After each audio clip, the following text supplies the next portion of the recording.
Malipayong dayong kilong-kilong Subo, Kabisayan ug Mindanao uban ni Dr. Iris ug ni CB diri sa Bukirang Barangay sa Kasili sa Konsolasyon kini si Leo Lastimosa. Magpasalamat nga sa makausapa inyong gipadayon sa inyong tagsa-tagsa ka mga Pinoy-anan. Karong hapuna ang atong sugilano naguluhan global warming. Naaghat ko sa pagtuki sa global warming karong hapuna tungod sa balita nga makapakugang nga ang tuig 2023 gideklarar sa mga siyentipiko nga mo'y kinainitan nga tuig sukad masukad. Sukad ta nagkonsumo og lana, sukad ta nakamugna og polusyon, sukad ta naghimo og mga lakang pagpanamastama sa atong kinaiyahan sa niaging usa ka gatos ka libo ka tuig mao ni kinainitan nga tuig ang 2023. Lapad kalibutanon ug abstract, dili mahikap ang problema sa global warming. Umuni nakapalisod ini mao problema. Ang iyang magnitude, ang iyang gidak-on makapabatyag nato og kainutil. Mao sa may atong mahimo kagamay nato nga titik sa tibuok planeta. Unsa man intay atong matampo pagsagang sa pagkapaig na sa atong planeta nga makamugna og mas lapad nga pagbaha, mas kusog nga mga bagyo, mas init nga temperatura, mas lapad nga heat wave sa nakalilaing kanasuran. Ang duha ka extremes, ang grabing katugnaw o grabing kainit, grabing kabasa o grabing kauga, mo'y atong mapaabot. Kay ang pagsulbong sa temperatura last year sa 2023 niabot og kapin 1.4 degrees Celsius. Hapit na mo sangko sa limit nga 1.5 degrees Celsius kung gitakda sa Climate Change Summit dito sa Paris niaging pila ka tuig o sa Dubai sa niaging tuig na kung moabot ta simbako og 1.5 degrees Celsius nga pagsulbong sa temperatura, anha na nato mabatyagan ang grabing kabangis sa epekto sa climate change. So, unsa itong mahimo? Kagamay nato, kadako aning problema ha. Karong hapuna, maghisgot kod konkreto na kong mga kasinatian. Pasaylo dili kay daghan ang akong masulti ninyo, pero konkreto ni nga mga kasinatian nga nakabatyag ko and hopefully ang akong kasinatian makahatag mas konkreto nga ideya ninyo. Unsa kadako sa epekto sa climate change. So unsa kagamay ra unta sa atong angayang buhaton aron pagtampo, pugong sa climate change. Pagtampo aron nga dili kayo mo init ang atong temperatura. Ang una na kong konkretong kasinatian sa nagtrabaho pa ko sa ABS-CBN. Kadtong mga nakaduaw na mo sa ABS-CBN Regional Broadcast Complex sa Gubiao sa siyudad sa Mandaue. Buram to nabungtod man to ang among luna, gipatag lang gitukuran sa among building. Actually, ang among luna gipanag-iya na sa RCPI sa una. Yang RCPI gipanag-iya man sa Lopez Group of Companies, sumura lang og gipalit sa ABS-CBN ang luna gikan sa sister company. Sumura lang from one pocket to another. Wa ginigawas nga kwarta gikan sa kompanya. Gitukod ang maong building kay naghuot kami sa among karaan nga studio diha sa Esquina Leon Kilat ug Pide Rosario. Daghan kay reservations ang mga opisyal sa ABS-CBN sa una nga nung gikan sa city proper ngilngi guto among location sa Cebu City na ami sa kinapusoran gyud sa Central Business District, but we were within the downtown area. Ibabaw na jutay sa downtown area pero pertingil gigas among address tiya mo na Esquina Pide Rosario ug Leon Kilat karon usa nas labing busy na business district o business business center sa Cebu City. Unya mo ari mig bukid, kiperti mabukira aning Hagubiao sa siyudad sa Mandawi sa una. Nya pertingil ara anang daan sa Mandawi padung Konsolasyon sa una. Before Fidel Ramos, pertingil ara anang daan. Ana kasal og karon mao na usas labing nindot nga daan sa tibok probinsya sa Subo ang nakaanghel ana si kanhi presidente Fidel Ramos o si anhing gobernador Lito Osmeña. Kay si Lito Osmeña napili tinuod pagka vice presidente ni Fidel Ramos sa eleksyon sa 1992 pero gihimo siya after 1 year sa election bond, gihimo siyang project SAR. Siya tigda sa mga flagship projects ni Ramos. Usa sa labing dagkong proyekto ni Ramos kanang pagtukod sa highway gikan sa siyudad sa Mandaue padung sa lungsod sa Konsolasyon. Naaturan kalohon kay daghang kaayo na ngayon ako clarification. So unsa mangingan ana liyo kay manamog MJ Cuenco Avenue na. Unya kausag gi-broadcast man nimo nga MC Briones Street day na. Actually ako yung gisubay ang MJ Cuenco Avenue ana ra na sa Cebu City kay Cebu City Council na may naghingan ana og MJ Cuenco Avenue. Gikan nas Plaza Independencia kanang yung tumoy gyud sa Plaza Independencia padung nasa Malacañang sa Subo, diha magsugod ang MJ Cuenco Avenue padung sa utlanan sa Cebu City o Mandaue City. So diri na sa utlanan sa Barangay Mabolo, Cebu City o sa Barangay Subang Dako sa Mandaue City. Diha ra kutob ang MJ Cuenco Avenue. Sugod diha sa Subang Dako ang MC Briones Street. Pero ang MC Briones Street diha kutob ra sab sa Butuanon Bridge. Diri sa may Pacific Mall. After sa Butuanon Bridge, sa kinatibuk Andres Mandaue padung nas Konsolasyon, ang nga na Cebu North Road na.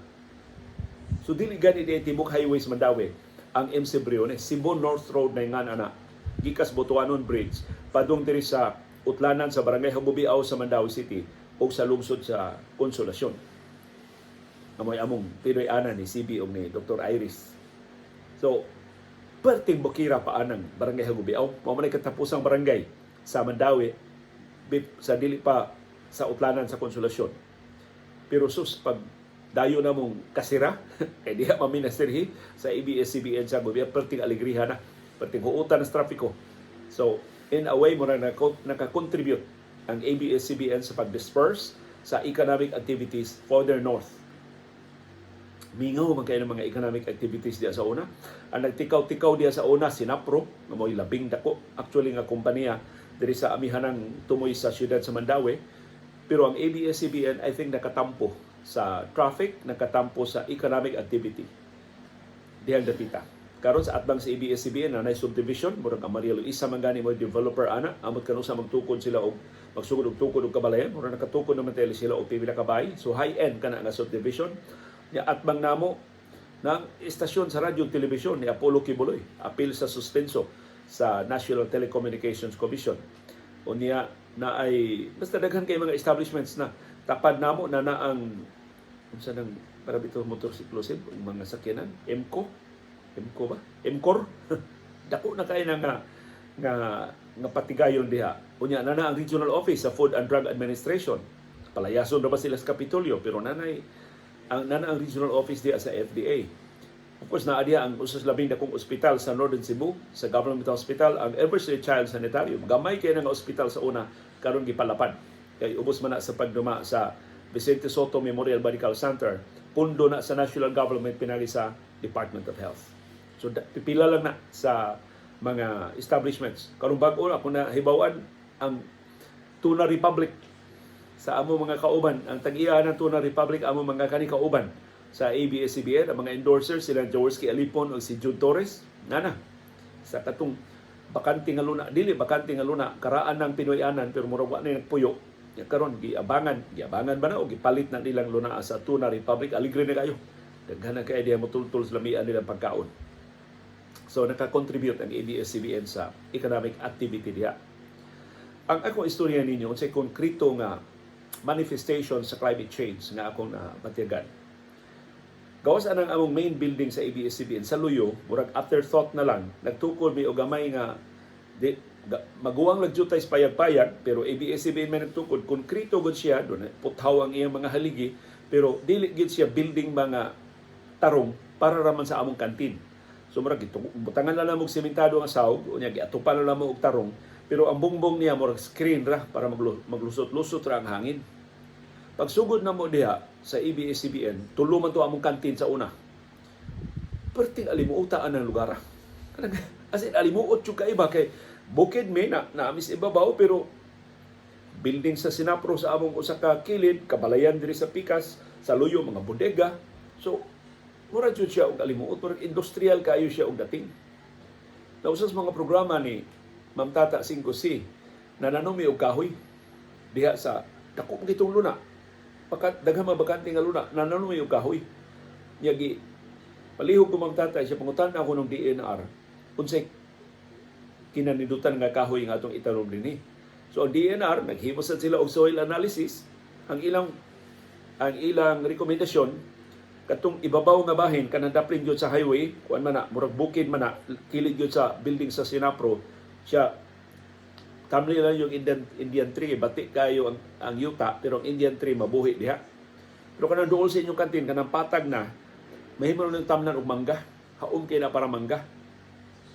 Gihimon sa to na mo backyard garden sa una. So pa may mananom og kahoy. So kahibaw mi nga tabunok ang yuta dito sa ubos. So mo to, namalit mi og Indian tree. Antod karon nagbarog pa na ang Indian tree.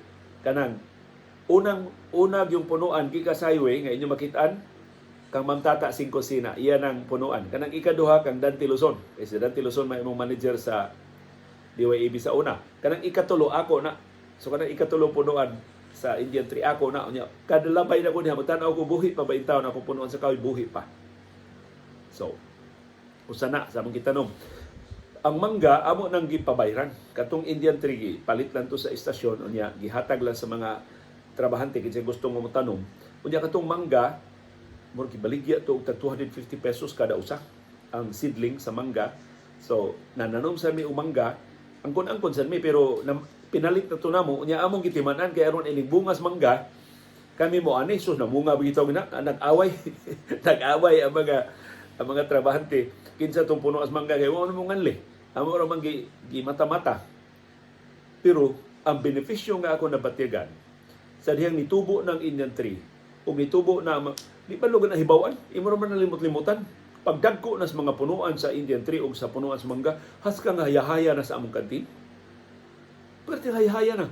Kasi makarealize ba ko kaniya parte mag-inita din. Di ko mulahutay dito 10 minutos, 15 minutos, gumanan ko kaon, lakaw dahin ko. Pero sa kahayahay na, adaghan na kay istorya. At tumay may mga on, sa di pa may mga on, mag-istorya dito, magtapok-tapok dito, kay pating hayahaya, pating kusuga na sangin. Kung kini puno as mangga o puno as Indian tree, mga nakatabang ini. Parte may yung inita at ito pagsugod. Berde naman kayo, may pagtubo na sa tanang puno as mangga, ayos ka, berdiya na naman yun. Nindot naman kayong nanay sound sip, ang pag-inighuro sa hangin sip, kaya ang mga kahoy sa mga dahon sa kahoy, magkuan man, magpinki naman. So, yan na bang, mura nagmamodulate niya ang sound sa hangin ba? Makita na nimo ang hangin tungod sa lihok sa mga dahon sa kahoy. So, mura una na kong konkrito na kasinatian, kadakog ikatabang ini mga punuan sa kahoy. I'm sure kamo diha nga doon na sa mga punuan sa kahoy, makabantay sa. Ikaduha na kong kasinatian, diri sa akong Pinoyanan sa Bukirang Barangay sa Kasili, sa Konsolasyon. Before sa Yolanda, 2013, doon na may dako kay punuan Gemelina. Dili gud sa amo, to sabig sa among silingan, pero atbang na mga bay. Pero dako kay kana Gemelina mo, dako man na pag-ayo punuan. Dako na kay ito siya 2013. Pag Yolanda, natumba. Dili man to kusog kay hangin na igo diri Subo, pero natumba siya sa Yolanda. Natumba man siya sa may daan, giputol ang Gemelina, o niya wala siya katubog balik kay namatay naman siya. Pag bagyong Odette, kato sa bagyong Odette, doon na sila impunuan sa kahoy at bang gihapon namo dili gyud sa among bahin sa daan at bang namo nga daan pero daplin gyud sa daan dako kay punuan sa mahogani. Wagi mga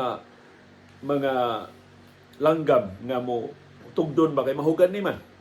Mao na pariha ng man-made forest diya sa Bilar sa Bohol. Daghang kay punuan sa kahoy nihit kayo langgam. Kay mahogani man dili man ana mga langgam pag tugdon ana mga dili indigenous nga mga kahoy. Naputol sab to siya, nalukas siya tungod sa bagyong Odette, i-chainsaw siya sa among mga silingan nato nahawan. Kaniadto before 2013, maglingkod-lingkod ko diri sa among atubangan sa bahay at banggil atong mga punuan sa kahoy, has kang hayaya. Alas 4 init naman. So mga pasado alas 5 na ko magsugod og lingkod nga di na kayo init ang adlaw, has kang kusugas hangin. Dala mo nindot kay ipabilin dito ba? Kunya, malabyan kasi mo mga silingan, mag-istorya mo diha sa inyong gate. Nindot kayo karon. pagkawa adtong Gemelina in 2013 o pagkawa sa mahogani sa Bagyong Odette, perti nalibutan na. Kaming Iris ug ni CB adto member dito kasi Iris ug si CB manglakaw, ako mag-andam sa tubig ni CB dito sa among gitwa na gyud. Usahay gud matintal kog das among electric fan dito sa gawas, perti na gyud inita. So duha ni ka konkreto nga kasinatian ako unsa kadako ang ikatabang sa mga punuan sa kahoy sa pag-improve sa ventilation sa atong palibot. Ug karong hapon akong giswayan og basa unsa ba gyud kadako ang benepisyo sa punuan sa kahoy in terms of ventilation. Timo mo siya ako nabasahan sigon sa pagtuon sa mga siyentipiko. Ang usa ka punuan sa kahoy makamugna og 118 kilos of oxygen every day. Akong usbon, usa ka punuan, dakong punuan sa kahoy, kanang mature na ba nga punuan sa kahoy, makamugna siya sib og 118 kilos of oxygen every day. Mao dito perting haya-haya diri sa amo. Sa diha pa ang punuan Gemelina ug ang punuan sa mahogani. Dili ito na ideal nga mga punuan sa kahoy kay ang gidasig yun indigenous unta nga mga kahoy mo ibutang aron do na siya bunga, mahimo siyang tinubdan sa pagkaon sa mga langgam, tugduganan siya sa mga langgam. Pero saon taman ang developer diri sa Santa Lucia, Gemelina, magmahogani mo igipananom. Nevertheless, dako kay silang tabang. Pagkawa sa duha ka punuan sa kahoy, perting alimutan na. Hangtod karon diri sa among palibot kay wa man na mo pulihi og tanom. Di man sagog kapantuyang og tanom dinhi kay lain may tag-iya sa luna. Dili man na among luna. Magtanom-tanom ka unya masuko ang tag-iya, magkasungi dahil mo diri sa mga silingan. Sa pikas nga bahin dito sa ABS-CBN, karon ma-quantify na nako pila to ka punuan sa Indian tree ang among natanom. Usa ra man to dili ganito usa kalumbay, pila na kalumbay sa Indian tree o sa punuan sa mangga, easily mga kapis gatos. Kapin sa gatos ka punuan. Ya kun kada punuan makamugna og kaping gatos sab ka kilo sa oxygen, amo to perting haya-haya sa among kantin dito sa ABS-CBN. So kana mao nay para nako labing konkreto nga illustration unsa ato mahimo isip ordinaryo mga mulupyo sa pag-improve sa atong environment. Kay kung naghuna-huna ka sa kinatibuk-an nga problema sa global warming sa tibok planeta, gamay ra tinuod kaayo ta niyang atong feeling of helplessness, dasunan sa atong feeling of hopelessness, wa na lang gid hinintay himuon. So karong hapon, usuway kuno tagtag sa tagsa unsay atong mahimo isip ordinaryo mga mulupyo. Ug palihog tabangi ko, limitado kaayo ang akong panabot, limitado kaayo ang akong kasayuran, limitado kaayo ang maabot sa akong huna-huna, but I'm sure kung inyong punan sa inyong kaugalingon nga kasinatian, sa inyong kaugalingon nga kinaadman, tiyalig mas mapuno ang atong programa karong hapon. So, unsay mahimo natong ordinaryong mga mulupyo batok sa global warming? Una, ang atong konsumo sa kuryente. Kung atong minusan ang atong konsumo sa kuryente, maminusan ang emission sa ang polusyon sa atong palibot. So, hinaot lain ang insentibo kay kung minus ang atong konsumo, minus man ang kuryente nga atong magasto. Magkadaginot pa ta sa atong bayranan sa kuryente. Gawas nga atong paungon ang mga suga wa na kinahanglana, usuway ka tagamit og solar power. Kay karon accessible na mo kayo ang solar power.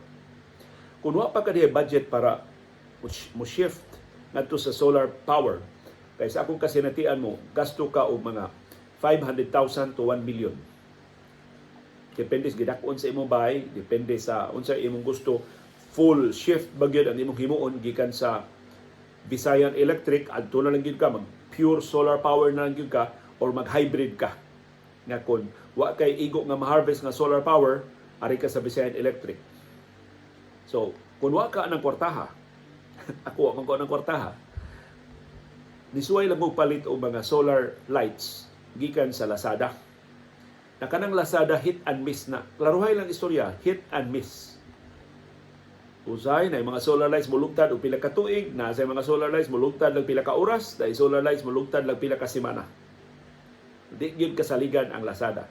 So akong rekomendasyon, pangutana mo diya sa inyong kasilinganan kung dunay mga supplier sa solar lights nga inyong kapaninglan, dunay warranty, maoy itap ninyo. Suway lang, ginagmay ba lang una, kana lang inyong suga sa gawas. So ibis panid ilang pila inyong bill kung pasigaon ninyo inyong suga sa gawas from what time to what time. Kay gawas ug magbuntagay na inyong suga sa gawas. So kwentaha. Unya, suway butang og solar lights. Kanang solar lights ang requirement ana nga solar panels matandang sa adlaw. So kung matandang sa adlaw, panid pila ka oras ang iyang siga. Usually dili siya kalungtad overnight. So say mulungtad lang siya og 6 hours, 8 hours ang siga sa suga. So panid-in ninyo ang inyong electric bill. Ayaw pa siga ang inyong suga sa gawas kung magsiga ang inyong solar lights.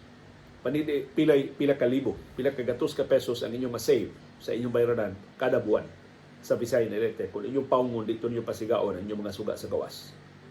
Unya, anama, nakakita ka o epektibo din solar lights na nilungtad og 2 ka tuig. O di pun maulang gihapon ang imong supplier na nakaisuki.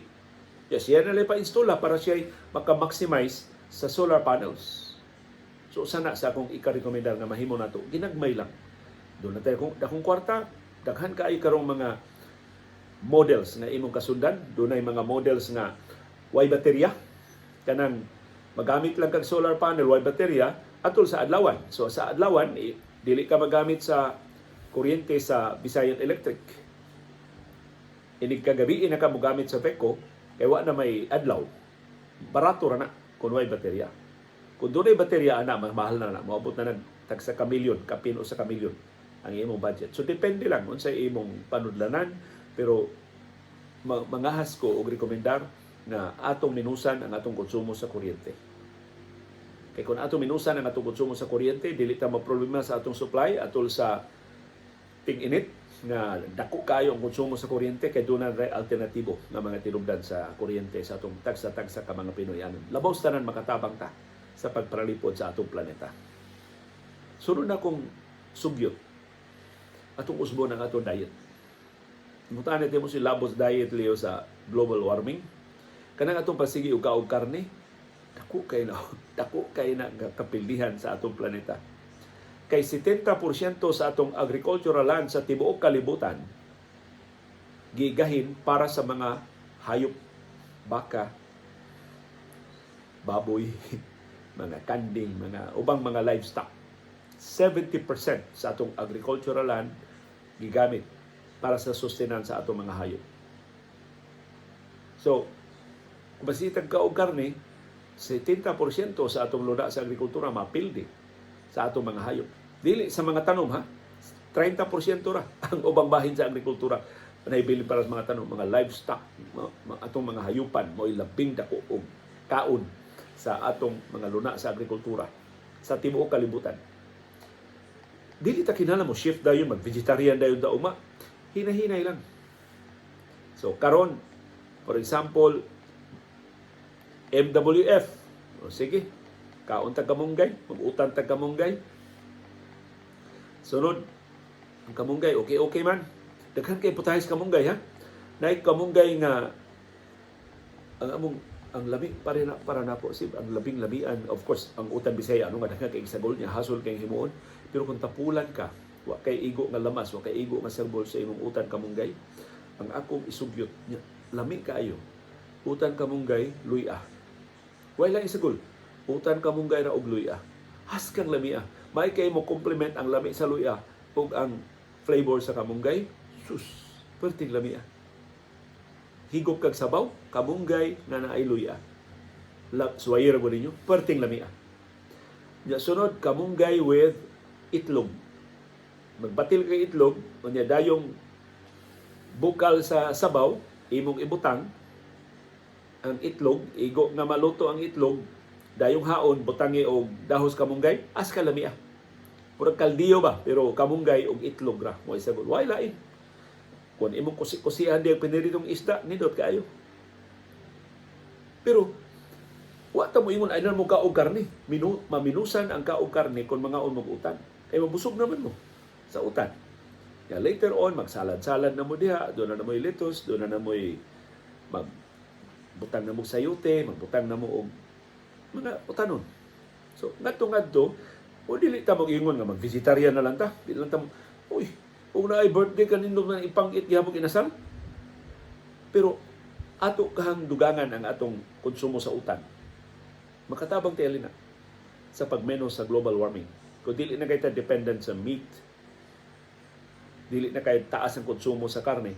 Kaya kung menos na atong konsumo, ang mga mamaligya ay namuhi ay sa mga hayupan, mo minus naman sa ilang produksyon. So, maminusan sad ang kadaot sa atong planeta.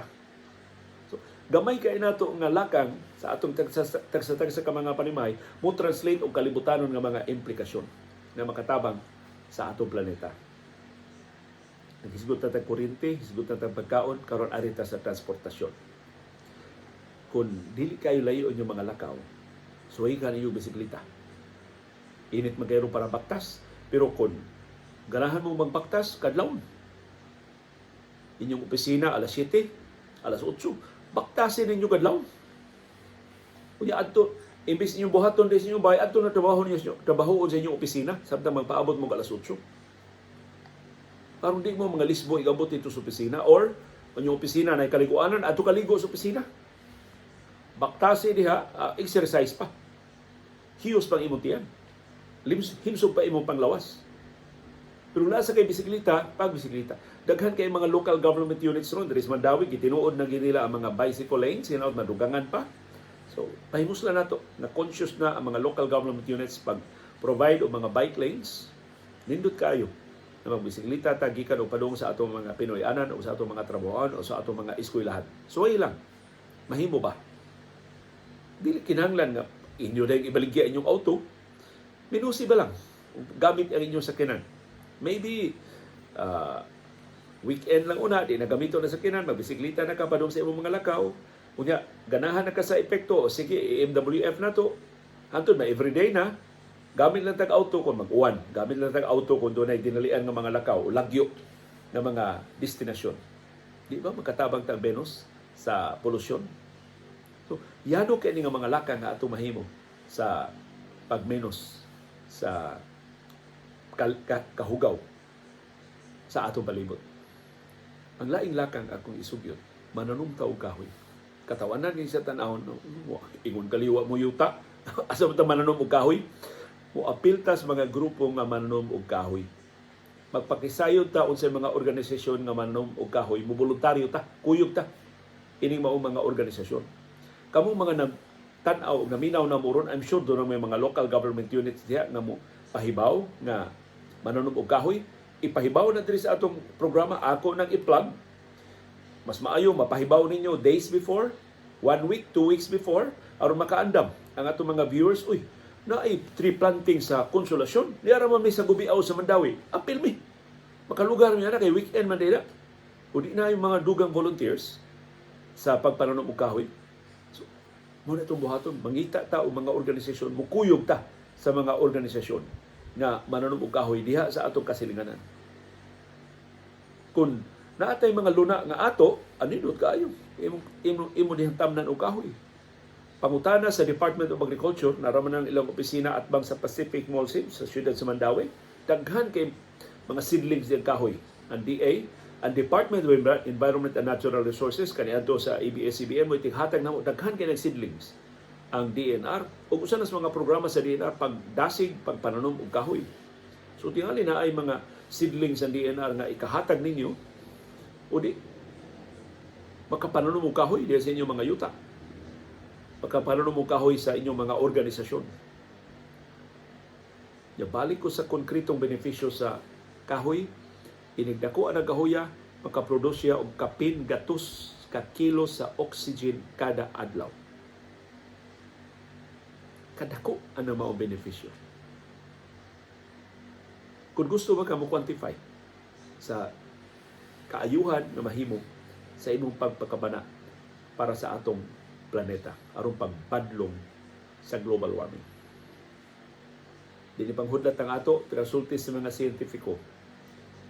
Ang 2023 mo'y kinainitan na tuig on record. sukad 100,000 years ago.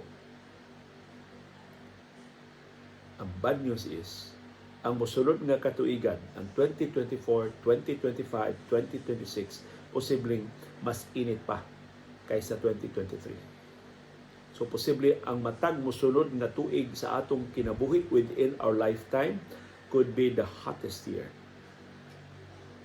na atong mahiaguman. So posible niining maong century, ang 2023 mahimong labing tugnaw na tuig kung ikumparar sa mas init pang katuigan na atong mangon. Pero doon na tayo mahimo sa atong kagamay ug sa atong kadaghan, dako kay tag mahimo aron pagsagag sa global warming, aron paghimo sa atong planeta nga mas maayong, mas luwas nga kapuy-an sa umaabot ng mga henerasyon. Kamo, unsa may aktual ninyo mga kasinatian sa global warming? Unsa may konkreto ninyo nga mga panghitabo na ikasite na makaingon mo nga nausab na gyud ang kinaiyahan?